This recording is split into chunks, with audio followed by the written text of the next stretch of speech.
we will talk about the recent approval of a study permit for one of our clients from Pakistan. Okay, so we submitted his application on the 23rd of April 2025, and as you can see, gave his biometrics on the 24th of April. And finally, there was a correspondence letter on the 6th of August, which was followed by a passport request.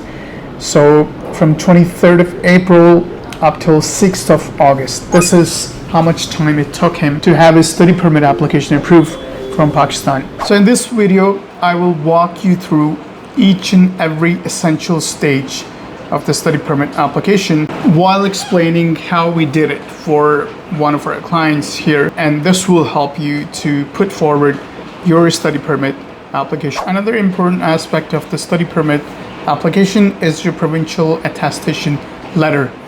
And the provincial attestation letter is issued by your academic institute. The purpose of a provincial attestation letter is just to confirm that the student or the applicant, he or she has a space, their allocation period for the study permit application. And then they mention your first name, your date of birth, of course your address back home. You will have to secure a GIC, that is about Canadian. And further, if you're looking to strengthen your study permit application, you need to show strong ties to the country of your origin, wherever you happen to be. So financial ties, residential ties, family ties, all of these work together to convince the immigration officer that you will leave Canada once you have completed your studies. Now, once you do end up completing your studies from Canada, you will be eligible for a postgraduate work permit. Remember, not all applicants are eligible for a PGWP unless and until you are a master's student, bachelor's, or a PhD student. You will not be able to apply for a PGWP. Now, PGWP allows you to work in Canada for a certain amount of time, let's say for up to 3 years.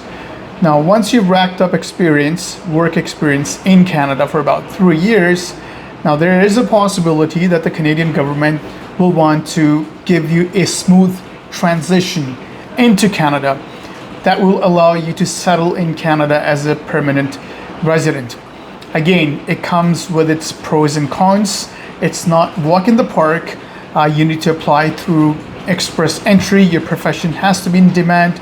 You have to be in the right categories in order to fetch that invitation.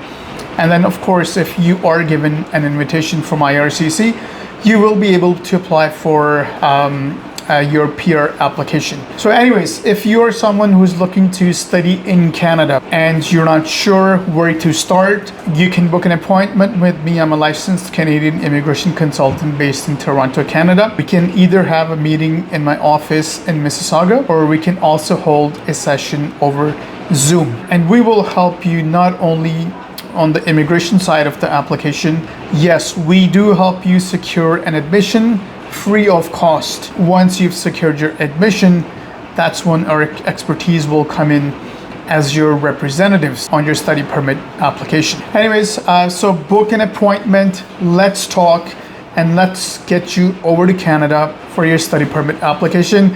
That's it for now, and we'll be coming back with more updates. Thank you.